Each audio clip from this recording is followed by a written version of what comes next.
Bodyguard Muneeswaran Temple is one of those wonders of this city, so to speak. எங்களுடைய பழங்காலத்திலிருந்து எங்க பாட்டி தாத்தால இருந்து பொங்கல் வச்சிட்டு இருக்கோம். இது எங்களோட குலதெய்வமும் கூட. But why in this particular place he is called Bodyguard Muneeswaran is very fascinating.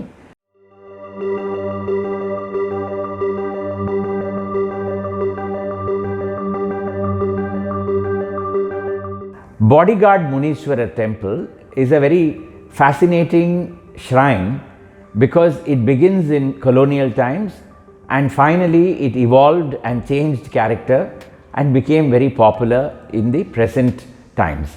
So it's one of those wonders of this city, so to speak.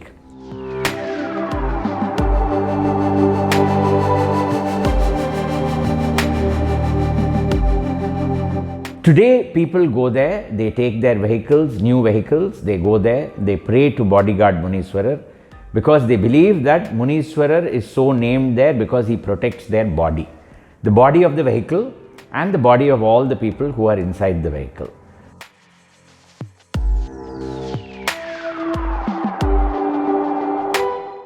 கோயில் வந்து பாடிகார்ட் முனீஸ்வரன் கோயில்னு சொல்லுவாங்க.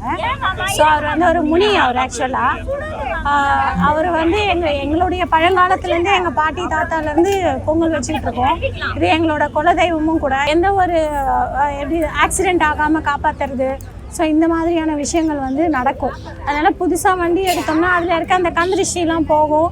ரெண்டாவது ஆக்சிடெண்ட் ஆகாமல் நம்மளுடைய உயிரை பாதுகாத்து கொண்டு வந்து வீட்டில் சேர்க்குற அந்த சக்தி அவர்கிட்ட இருக்கிறதுனால நிறைய வண்டியெல்லாம் வந்து இங்கே வந்து பூஜை போடுவாங்க.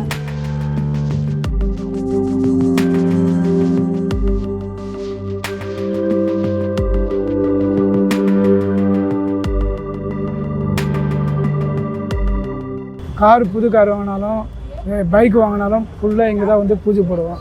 இங்கே தான் பொங்கல் வச்சுட்டு போவோம். ஒரு பேரம் போது பேத்தி பிறந்தாலும் எல்லாத்துக்கும் நல்லது கெட்டதுக்கெல்லாம் இங்கே தான் வந்து கொண்டுவோம். இங்கே வச்சு பொங்கல் வச்சு ஆடு இருப்பாங்க, ஆடு வந்து காவு கொடுப்பாங்க, கோழி கொடுப்பாங்க. அதெல்லாம் எடுத்துன்னு போய் வீட்டு எடுத்துன்னு போய் பிரியாணி செஞ்சு எல்லாருக்கும் பொங்கல் போட்டு சாப்பிடுவாங்க. You will find Muneeswaran temples all around chennai, all around Tamil Nadu. In fact, Muneeswaran is a guardian deity, so to speak. But why in this particular place he is called Bodyguard Muneeswaran is very fascinating because it has to do with the East India Company. By 1799, early 1800, the British had become very secure over here. There was no threat of invasion and all that. The governor at that time was Edward, the son of Robert Clive. He was the second Lord Clive. He decided that he would convert that garden bungalow into a massive mansion suitable as a residence for the governor. So that was converted into what was called Government House. And by the side of it came up what was called the Banqueting Hall, which today we recognize as Rajaji Hall. So from 1802 onwards, it became the practice for the governors to live in Mount Road in Government House, and they would go every day to Fort St. George for their work. This is how it went on. The governor required a bodyguard because he needed people to protect him. Whenever he went out on a horse carriage, they would form two columns and they would go on horses.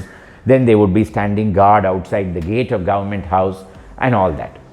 So the governor's bodyguard was housed on what was called the island. Even today you have the island grounds.